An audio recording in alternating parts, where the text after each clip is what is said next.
So thank you so much, Stephanie. What a wonderful way to sort of spend the afternoon out here. Beautiful music from Stephanie on the Celtic Harp. Wow, amazing.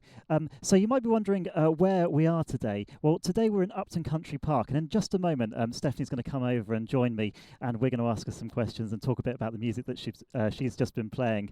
But like I said, we are in Upton Country Park today. It's a beautiful 130 acres of shoreline, gardens, and manor house in the natural harbour and bay of Hulls Bay.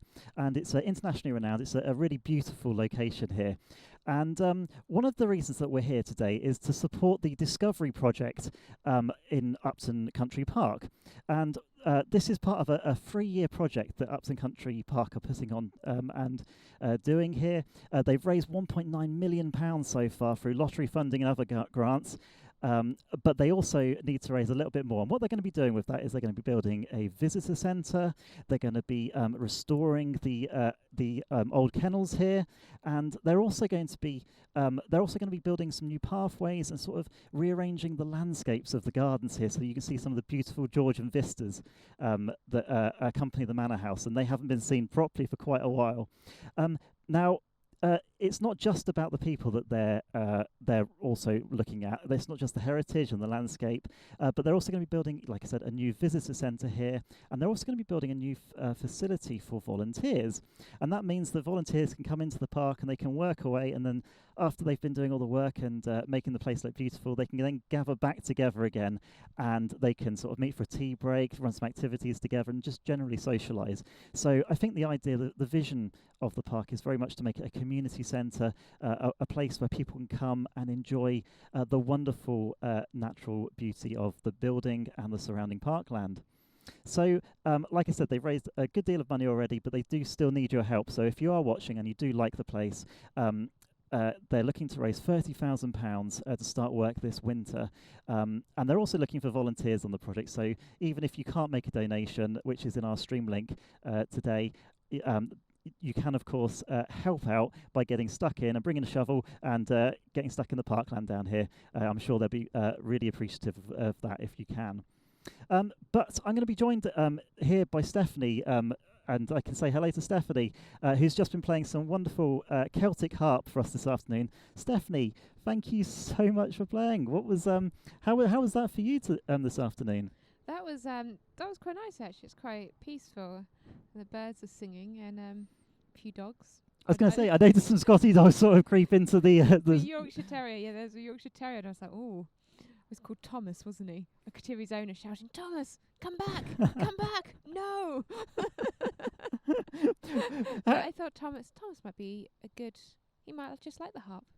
Yeah, so, I mean, what's it like when you get that sort of interaction? Because that's something you wouldn't normally get if you were doing a live harp concert, is it? No, it's not, and it's a bit weird because you're facing, because people are walking behind you, so you've got absolutely no idea. You've just got to I've just got to trust that Sam, if there's someone with a knife coming, Sam's going to tell me. We'll bundle you out of the way in time. He's face on with the camera. He'd be like, "Run!" So Stephanie, I did want to ask you a few questions this afternoon. And actually, by the way, if you are watching the stream now and you would like to ask Stephanie something about the music that she's been playing or something about the Celtic harp in general, drop a comment and we'll ask her for you. So if you are watching and you'd like to sort of interact with us, do let us know and say hi. It'd be lovely to know if you are watching as well. But Stephanie, I wanted to ask you a little bit about the location here, and how does it influence the music that you choose and prepare for something like a live stream today? I tend to think about like the history of the place, how much nature there is. So, and to be honest, today I was just like, it's very, very local to us, isn't it? I often walk up here from our home, have a cup of coffee, walk back. I mean, like when I say I walk up here, it's like an hour's walk here and an hour's walk back. It's not like doorstep, but it's a 5-minute drive, isn't it? Sure. But I just thought, I just play pieces that I think would sound nice under the trees outside. So there's there's a few English folk songs in there as well, because I was like, well, we're in England, we're in the trees, we're in the countryside. It's what people kind of think of, I think. There were definitely a couple of pieces that I heard you play today that I hadn't heard you play before. Certainly in the middle of today's performance, there were a couple of we were listening from the production tent at the side, and we're going, "Ooh, we haven't heard this one yet." I wanted to actually ask you one other question about like the locations we've been to, because we've been to quite a few places now over our live streaming tour. What's been your favourite place so far? It has to be the Ancient Technology Centre, and then a close second, the Manor House. Oh yes, well, that was only a couple of weeks ago, wasn't it? Yeah, but Yes, definitely the Ancient Technology Centre. I love it there. it's like your dream house. I'm moving in. Well, we went to last week. We went to Spud to the observatories, and we will be going back there again Yeah. in the next couple of weeks. And we found live streaming has lots of different challenges. I think it's fair to say.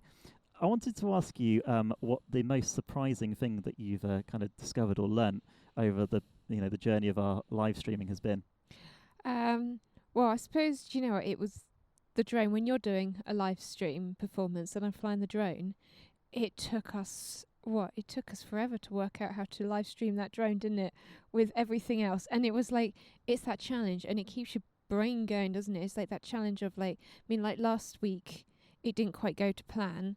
And it's 'cause we encountered something we've never ever encountered before. So like each time it's a new thing.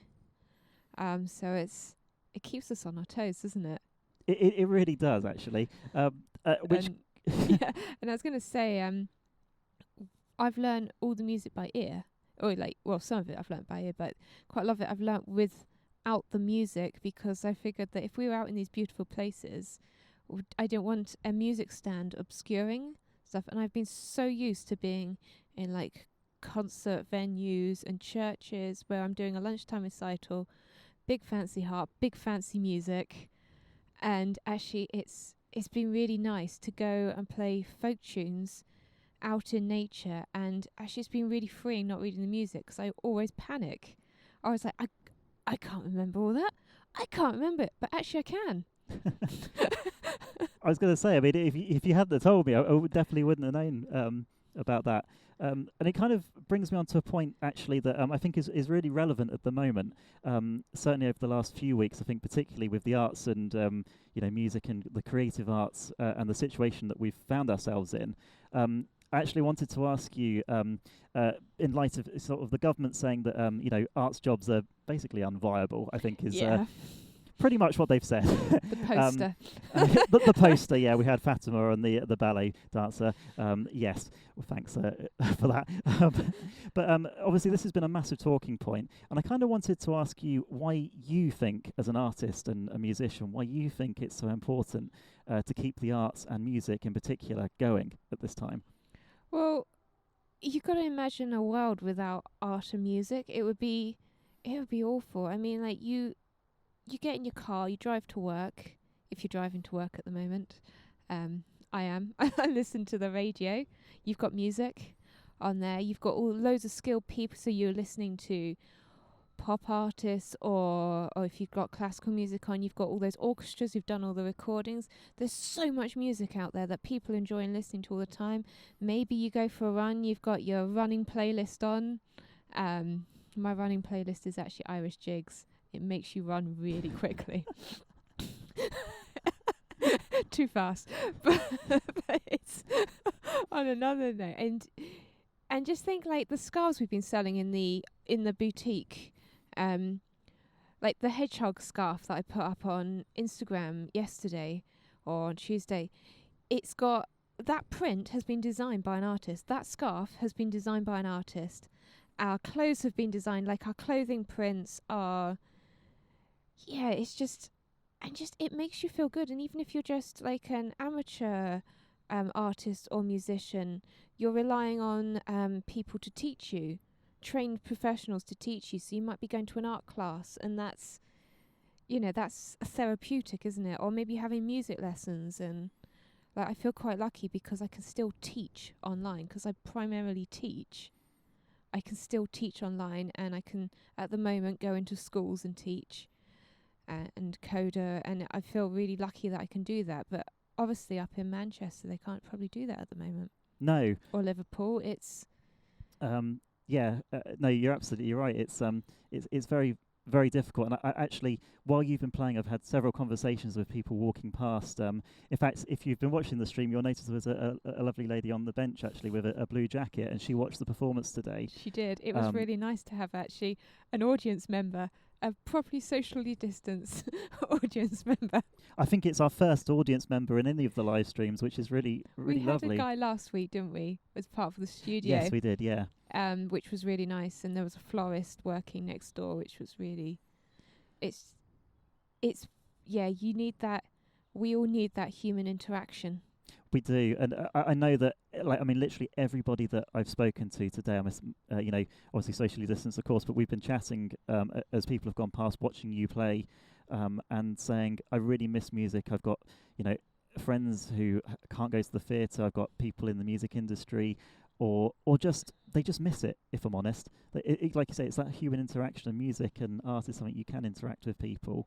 Yeah. And at a basic level, obviously, it's so creative, isn't it? But at the other end of the scale, it does actually really does help our industry. In fact, if you took the creative arts out, It would be miserable. Just think of just an advert. It's got music in the background. You might not notice the music, but it's there, and someone has been paid to do that. yes, And the advert itself has been put together by someone probably with an arts degree. yeah, absolutely. You know, like your laptop, all the stuff that, like all Toby's equipment is there. It may be tech equipment, but it has been designed by a designer. Your camera, it's the shape and everything of it. These microphones, it's the ergonomics and it's the artistic. Everything has got an artistic vision around it. Yes, definitely. And I think the government don't quite realise that, to put it bluntly. I mean, I think that's a fair comment, and that's why I feel like it is so important that we keep going with this. And actually, just wanted to say a huge thank you again to everybody that's watched, listened, commented on the stream today. If you have watched it, it'd be amazing if you could share what we've been doing with people around, because obviously we really appreciate that, and it would encourage us as artists. It would encourage our team here as well. To keep going, and I'm sure it would encourage other artists as well to raise the game and be retrained in what they can actually do, which I think is in playing music and being creative in whatever field of the creative arts they are. But so thank you so much, Stephanie, for playing tonight. Thank you. Tonight. This afternoon. It's been a long day. It has been a long day. But it's been really beautiful. And, I love in the autumn colours as well. Yeah, absolutely. I know. We said we were going to do autumn live streaming, and I wasn't. Some autumns aren't as good. I think we've had a really good autumn this year. Yeah, they haven't been blown off the tree yet. No. We had a storm yesterday, didn't we? Was it yesterday? Was it a storm? I think so. Yeah, Storm Barbara came in, wasn't it? But it wasn't very stormy in Poole. It was so the leaves are on the trees still. We'll ignore that. We'll just pretend it didn't happen. It didn't happen. It's a But bit yeah. wet. But yeah, no, so thank you so much Thank for you. playing. Thank you also to BCP Council for letting us come and stream from Upton Country Park today. Like I said, if in the stream link, there is a description to, there's a link across the donation page. So if you would like to donate to Upton Country Park, that would be amazing. I'm sure they'd really appreciate any value that any donation you can make. And if you'd like to support our live streaming as well, don't forget you can head over to our One City One Light boutique, which is the OCOL boutique. And if any purchases of scarves, hats, basically there are loads of things that Stephanie's been putting together and making. If you buy anything from there, all of the profit will go straight back into the live stream project that we hope will develop and continue as we go through the rest of the year and into 2021. But thank you so much if you've been watching. Really appreciate it. Don't forget you can follow us on facebook.com. That's facebook.com/One City One Light. You can follow us on Twitter. We're on Instagram. We're also on Twitch. And if you're not too sure what Twitch is, then head over to our ocol.tv website and you'll find the stream there where you can watch it. And don't forget, if you hit the live button, you'll sign up for notifications, and when we go live, you'll get notified directly to your phone. that we are live, then you can tune in, because it'd be lovely to hear from you and see what you're thinking and see what you think of the streams. But yeah, from me, Richard, and from Stephanie today, thank you so much, and we'll see you again next Tuesday, where we'll be streaming live from Salisbury Museum, which is going to be really, really exciting. So looking forward to going back to Salisbury, the city of Salisbury. If you followed the One City One Light project, you'll know that's a place that's very, very special to us.